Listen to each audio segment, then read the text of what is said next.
Et si je vous disais qu'une ville débordante de beauté, de luxe et de prospérité a disparu en une seule matinée? Ils avaient tout, la richesse, le pouvoir, des terres fertiles et la liberté de faire tout ce qu'ils voulaient. Mais derrière le luxe se cachait un peuple si corrompu que leurs cris atteignirent les cieux. Et Dieu descendit, non pas avec une armée, non pas avec un déluge, mais avec du feu. Ce n'est pas seulement une histoire de destruction. C'est une histoire de jugement, de miséricorde, d'avertissement, et d'un homme qui osa demander à Dieu « Vas-tu vraiment détruire le juste avec le méchant ?» Mais avant que le feu ne tombe, avant que le ciel ne se transforme en flamme, le ciel écouta. Dieu se souvint d'Abraham, et dans sa miséricorde, il retira une famille du feu. Une histoire de destruction, oui, mais aussi une histoire d'espoir pour ceux qui font confiance à la miséricorde de Dieu. Voici l'histoire de Sodome et Gomorrhe. Il y a longtemps, dans les terres anciennes de Canaan, deux villes se dressaient fièrement dans la vallée du Jourdain, Sodome et Gomorrhe. Fertiles et riches, les cités étaient luxuriantes, comme le jardin du Seigneur, pleines de vie et d'abondance, et les voyageurs parlèrent de leur luxe. Mais sous leur richesse et leur beauté, les ténèbres s'installaient. C'étaient des villes sans crainte de Dieu. Leur peuple s'était détourné de la droiture et de la justice.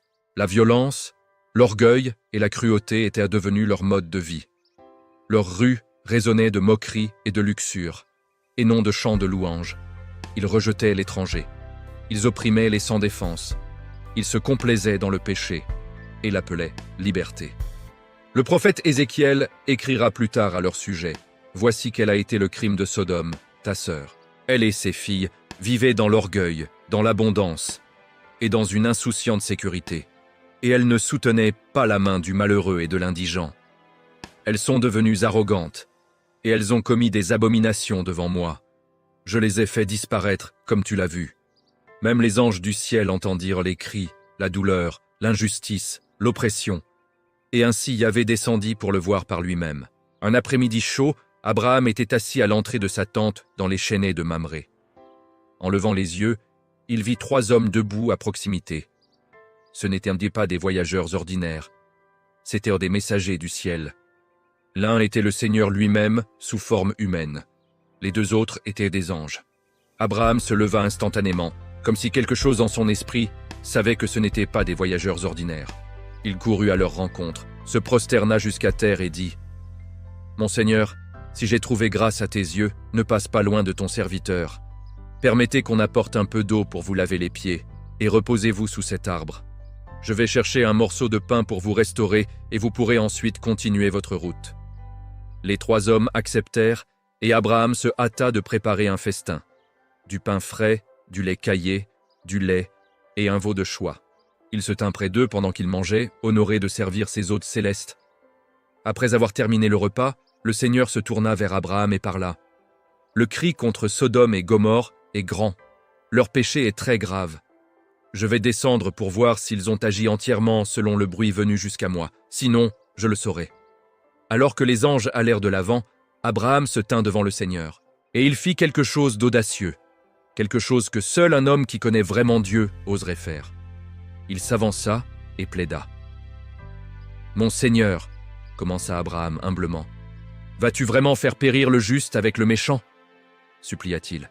« Supposons qu'il y ait 50 justes dans la ville. La détruiras-tu quand même ?» dit Abraham, sa voix tremblant de courage et de révérence. « Faire mourir le juste avec le méchant, les traiter de la même manière? Le juge de toute la terre ne fera-t-il pas justice ?» Le Seigneur répondit, « Si je trouve 50 justes dans Sodome, j'épargnerai toute la ville à cause d'eux. » Abraham devint plus audacieux. « Et s'il y en a 45, ou 40, 30, 20 ?» Chaque fois, le Seigneur répondit patiemment, « À cause d'eux, je ne la détruirai pas. » Finalement, Abraham dit, « Permets-moi de parler encore une fois. » Et s'il ne s'en trouve que 10, le Seigneur dit, « À cause de ces 10, je ne la détruirai pas. » Abraham n'osa pas en demander davantage. Puis le Seigneur s'en alla, et Abraham retourna à sa tente, le cœur lourd, espérant qu'il y avait au moins 10 âmes justes dans la ville. Le soleil descendait dans le ciel. Les 2 anges s'approchèrent des portes de Sodome, et l'heure du jugement se rapprochait. Alors que la nuit tombait sur Sodome, les 2 anges arrivèrent aux portes de la ville. Là était assis Lot, le neveu d'Abraham, à la porte de la ville. Il avait choisi de vivre à Sodome des années auparavant, attiré par sa richesse et ses plaines fertiles, malgré sa réputation de méchanceté. Quand Lot vit les visiteurs, il se leva et se prosterna. « Mes seigneurs, dit-il, venez, je vous prie, dans la maison de votre serviteur, et passez-y la nuit. Lavez-vous les pieds, et levez-vous de bon matin pour continuer votre route. » Les anges dirent « Non, nous passerons la nuit sur la place. » Mais Lot insista avec urgence. Il savait de quoi la ville était capable. Il savait ce qui se passait sur la place de la ville la nuit. Les rues n'étaient pas sûres, ni pour les voyageurs, ni même pour les innocents. Finalement, ils acceptèrent, et il les fit entrer dans sa maison et prépara un festin.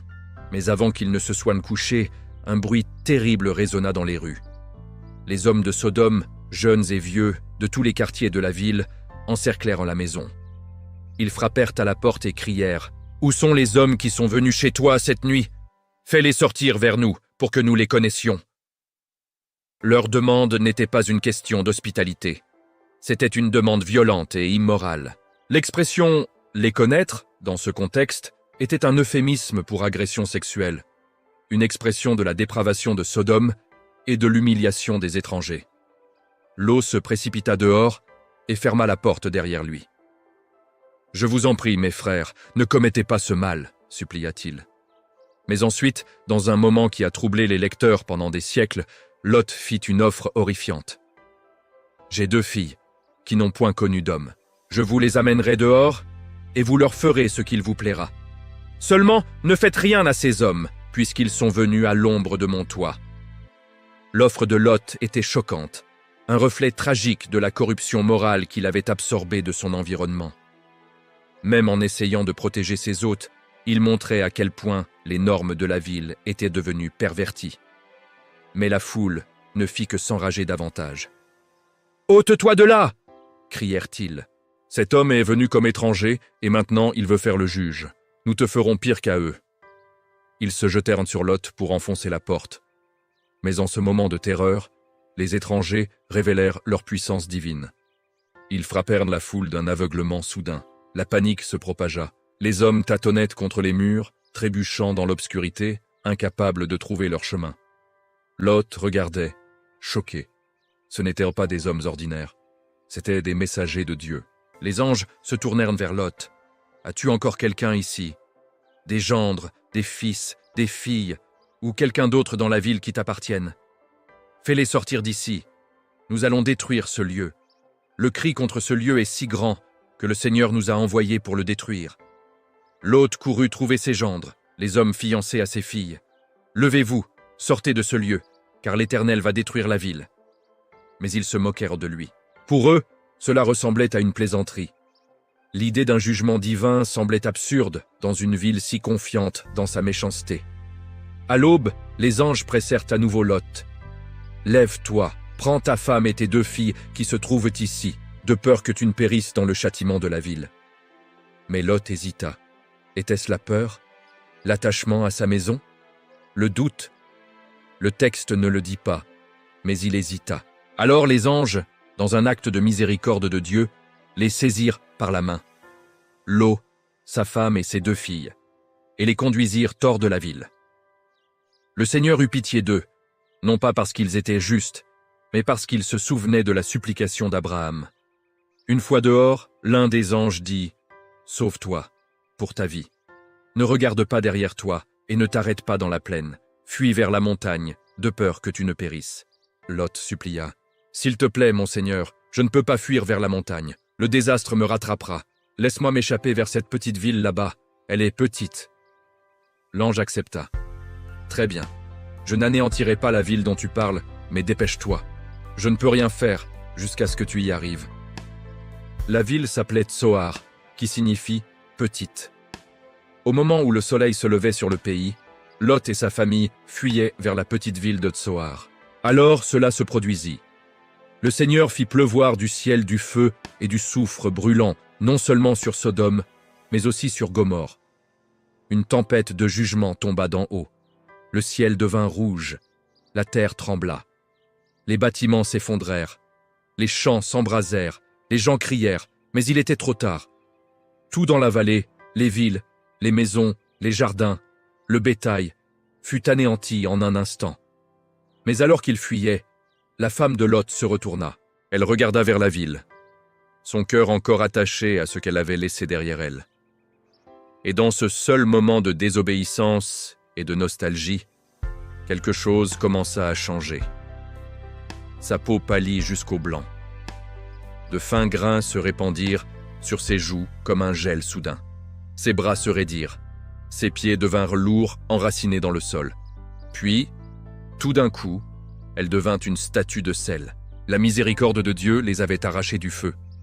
Mais regarder en arrière lui coûta tout. Mais l'histoire de Lot ne s'est pas terminée à Tsoar. Ayant peur de rester dans la ville, il s'enfuit avec ses 2 filles dans les montagnes. Là, ils se cachèrent dans une grotte, isolés et brisés. Là, une histoire triste et tordue suivit. Pensant qu'aucun homme ne viendrait à elle, les filles de Lot, élevées dans la souillure morale de Sodome, enivrèrent leur père, et chacune conçut un enfant de lui. Les fils nés d'elle deviendraient les Moabites et les Ammonites, nation née dans le péché, nation qui s'opposerait plus tard à Israël. L'histoire de Sodome et Gomorrhe résonna à travers les générations. Les prophètes en parlèrent. Jésus lui-même y fit référence. Les villes devinrent un symbole de justice divine, non seulement pour la méchanceté, mais pour un peuple qui rejeta les voies de Dieu et opprima les innocents. Quel était leur péché? Dans leur richesse et leur aisance, ils devinrent insouciants. Dans leur orgueil, ils devinrent cruels. Et dans leur liberté, ils se livrèrent entièrement à la perversion, à l'injustice et à la violence. Mais ne vous y trompez pas, le jugement ne vint pas en un instant. Dieu avertit, il observa et il attendit. Ce n'est que lorsque la miséricorde fut épuisée, ce n'est que lorsque même le cri des opprimés atteignit le ciel, ce n'est qu'alors que le feu tomba. Pourtant, même dans ce sombre récit, nous voyons aussi une étincelle de miséricorde. Dieu épargna Lot. Il se souvint de l'intercession d'Abraham. Il retarda le jugement jusqu'à ce que les justes soient retirés. C'est une histoire de patience, une histoire de justice et une histoire de grâce pour ceux qui écoutent, se tournent vers Dieu et se souviennent des voies du Seigneur. Et qu'en est-il aujourd'hui? Nous regardons notre monde, des villes remplies de richesses et de merveilles, mais pulsant d'arrogance, de violence et de perversion. Nous voyons des nations comme les États-Unis et les pays occidentaux, autrefois façonnés par des valeurs bibliques, embrasser maintenant les péchés mêmes qui marquaient Sodome. La perversion protégée comme liberté, l'arrogance louée comme confiance, les pauvres ignorés tandis que le luxe prospère, la confusion sexuelle enseignée comme identité, la cupidité applaudie comme ambition, le blasphème déguisé en audace. La nudité désormais, une forme d'expression. La corruption justifiée comme stratégie. La prière moquée, tandis que le mal est exhibé. Et ceux qui défendent Dieu réduisent au silence. Beaucoup aujourd'hui vivent comme si le jugement ne viendrait jamais, emporté par une marée de décadence morale qui prétend être le progrès. Mais l'Écriture avertit. La justice élève une nation, mais le péché est la honte des peuples. Pourtant, même maintenant, il y a de l'espoir. Dieu écoute encore, il sauve encore. Il étend encore la miséricorde à ceux qui se tourneront vers lui, se repentiront et chercheront refuge en lui. Que chaque cœur se souvienne, le Seigneur est lent à la colère, riche en bonté, mais il ne laissera pas le coupable impuni. Le feu qui tomba n'était pas seulement une punition. C'était un appel à travers le temps. Un appel aux villes, aux familles et aux individus pour qu'ils se réveillent, qu'ils se retournent et qu'ils se souviennent du Dieu qui juge, mais qui sauve aussi. Dans ce monde qui reflète si étroitement la corruption de Sodome, suivre Jésus peut sembler aller à contre-courant, un chemin solitaire que beaucoup rejettent. Suivre Jésus peut sembler démodé. Les gens peuvent nous appeler ennuyeux ou vieux jeu. La pression de se conformer peut être écrasante et les voix du monde se moqueront souvent de notre foi et de nos valeurs. Mais souvenez-vous, les gens de Sodome ont suivi la foule vers la destruction. Et leur histoire est un avertissement. Nous sommes appelés à être différents, à résister à l'attraction de la majorité et à rester fermes dans la vérité. Jésus a dit « Entrez par la porte étroite, car large est la porte, spacieux le chemin qui mène à la perdition. Et il y en a beaucoup qui entrent par là. Mais étroite est la porte. Resserrez le chemin qui mène à la vie, et il y en a peu qui les trouvent. La foule ne mène pas à la vie. Elle mène à la mort. Alors, refusez de suivre aveuglément la foule comme l'ont fait les gens de Sodome. Vivez différemment, aimez audacieusement et brillez comme des lumières dans les ténèbres. Dans un monde qui chasse les ombres, Jésus est le rocher solide, le véritable espoir et le chemin vers la vie. Demeurez donc ferme dans la foi, même si cela semble démodé, car le chemin étroit avec Jésus mène à une vie abondante et éternelle.